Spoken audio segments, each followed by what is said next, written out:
quite pleased in this section that we're dealing with something on Canadian Christian Zionism, because often when we talk about Christian Zionism, it can be English Christian Zionism, it can be Anglo-German Christian Zionism, it can be American Christian Zionism, but often the forgotten actor on this stage is in fact Canadian Christian Zionism.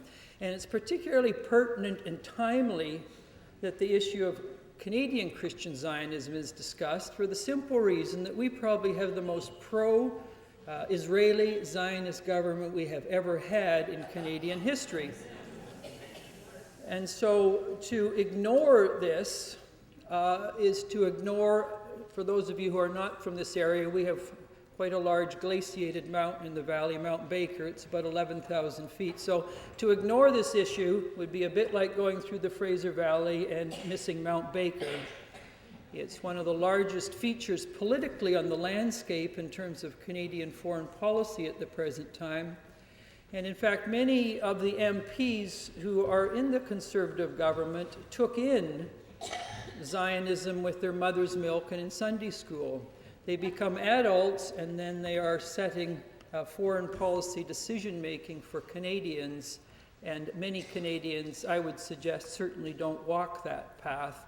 We have a moderate peacemaking tradition, which would certainly not line up between a strong right-wing hawkish position.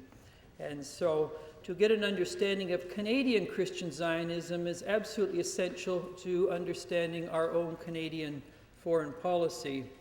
Also, I would hope in the future, as people begin to discuss North American issues, that the Canadian story will be included much more, just because of the role Canada is playing right now in terms of the positions it's taking on the Middle East.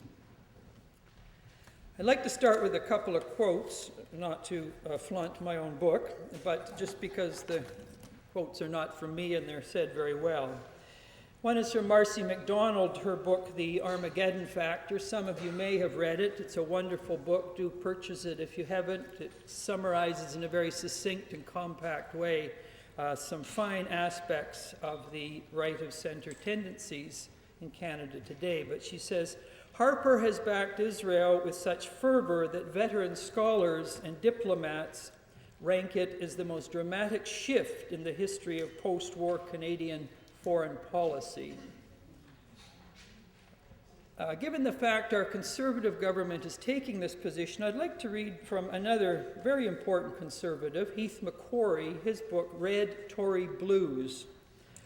The treatment of the Palestinians since 1947 is a blot upon a decent world.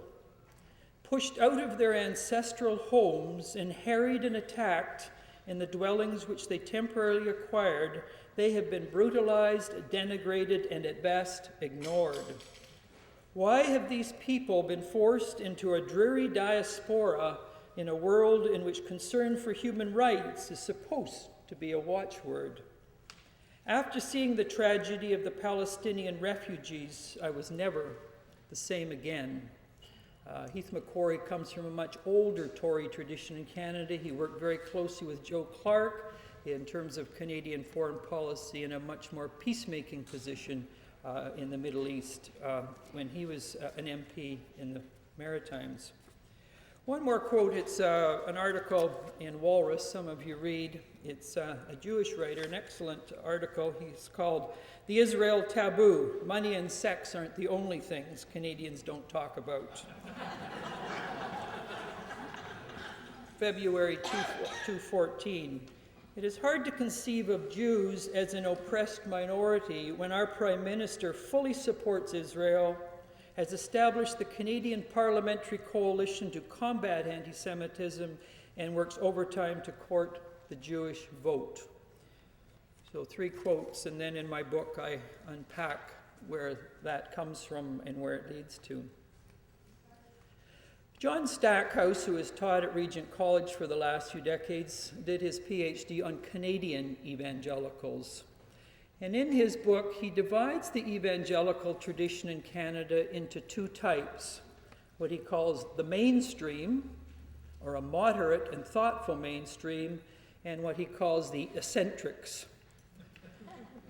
The two people that he links in terms of the beginning of his PhD turned book, Eccentrics, are T.T. Shields, a very right-wing Baptist thinker in Toronto, and William Eberhart. Some of you may obviously, if you're from Canada, know William Eberhart as the former premier of Alberta. It's from William Eberhart that Ernest Manning became finally the premier, and then Preston Manning, who formed the Alliance Conservative Party, which is now our Conservative Party, took over.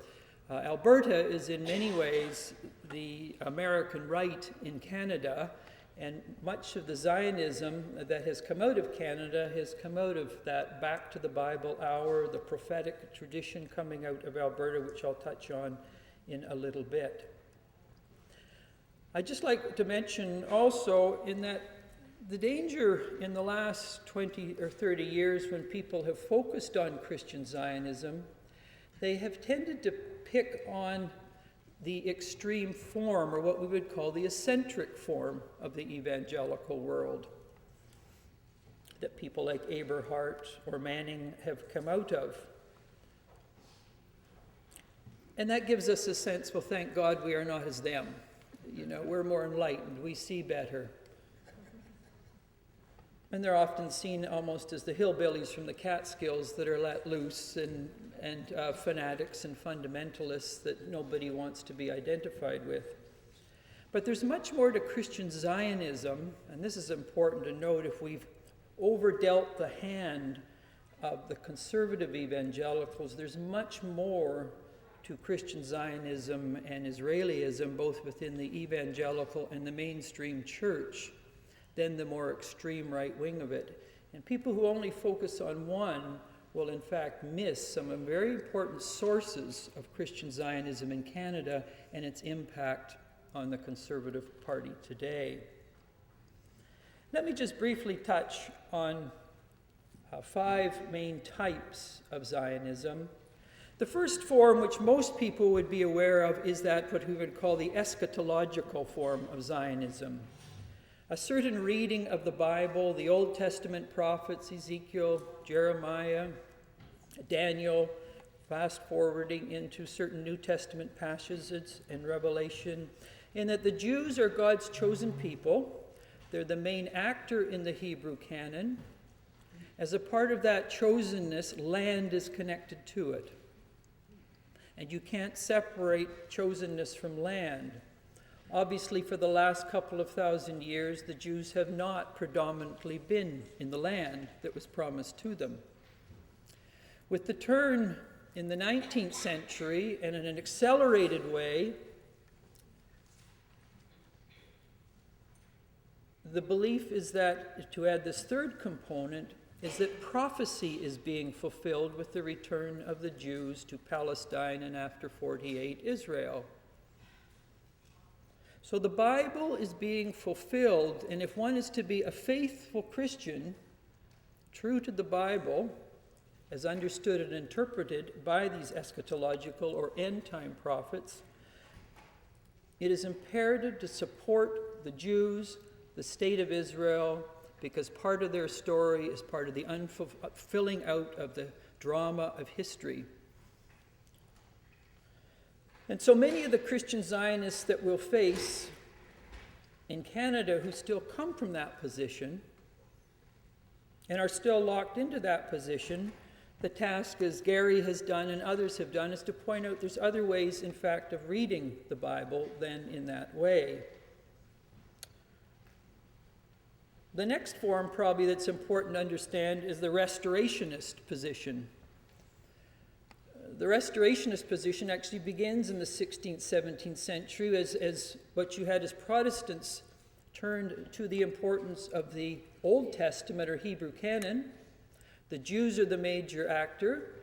The Jews have not been given the homeland that was promised. Therefore, we must assist them in restoring them to the unfulfilled promises God has made for them. So from restorationism to the philo-Semitism of the 19th, 18th century to Christian Zionism of the 20th, 21st century, this is an important form of Christian Zionism. We see this played out by another important Canadian. In fact, there's a variety of them. Some of you may have heard of them. Mervyn Merleau-Watson. They were there founding the International Christian Embassy in Jerusalem. They turned to Israel in the 1970s, and their belief, and they have quite a following. In fact, some of you may have heard of Benny Hinn, a very well-known populist evangelist. He came to Christianity and Zionism through Mervyn Merleau-Watson. Mervyn Merleau-Watson's position has been Jesus was a Jew. Jesus, being a Jew, kept all the Jewish festivals. Keeping all the Jewish festivals means wearing the clothes that Jews wore in those festivals, playing the instruments they played, eating the food that they eat, and then eventually, of course, supporting the state of Israel, because God is back of that in terms of them being God's chosen people. Each autumn, the Feast of the Tabernacles, where over 8,000 people turn up in Israel, has been largely the work historically of the Christian Embassy in Jerusalem, and Mervyn Merleau-Watson were back of that.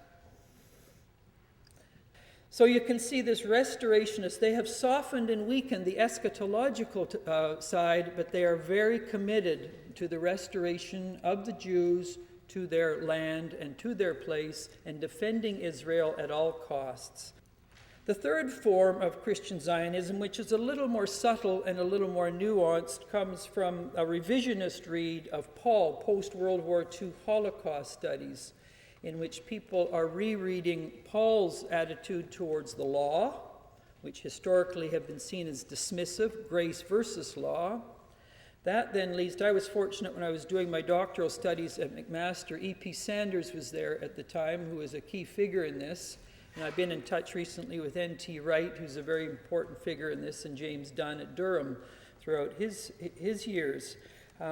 This particular tradition is that perhaps Paul did not either understand the law properly from a Jewish perspective, or perhaps we have misread Paul, and Paul had a very positive attitude towards the law. Next step, positive attitude towards the Jewish people. Next step, positive attitude towards the state of Israel amongst some. It becomes a domino effect in terms of understanding that. Certainly on the West Coast at Vancouver School of Theology, this was Lloyd Gaston's position in terms of Paul and the law. Ended up being strongly supportive of the state of Israel. Fourth one would be the philanthropic or humanitarian position you find from International Fellowship of Christians and Jews of Rabbi Eckstein, and he looks at the Jews who have left Russia, left Ukraine, coming from Africa, returning to the Holy Land, and they're people who don't have much, so he appeals to Christians. Okay, the Jews are your brothers and sisters. How could you possibly be silent when these men and women return to their homeland? So cough up the money to assist them, support them. Of course, there's nothing in the International Fellowship of Christians and Jews about Palestinians. The fifth form, obviously, is a form of political Zionism, which impacts the Conservative Party. One of the leading people in Canada, that a former historian at Carleton University, Paul Merkley, became the key advisor to Stockwell Day. And Merkley's two books were the ones that really led Day. He already was coming from a Zionist perspective, but really legitimated his work. Now, Merkley's important because he's the head of the, in Canada, of the International Embassy in Jerusalem. He also has played a significant role in Canadian politics in shaping, through MPs, foreign policy decision-making. People like Stockwell Day and others who are MPs, Merkley has played a very important role in their thinking. Benjamin Netanyahu, and I'll end with this line, says, "Christian Zionists are the best friend Israel has in the world."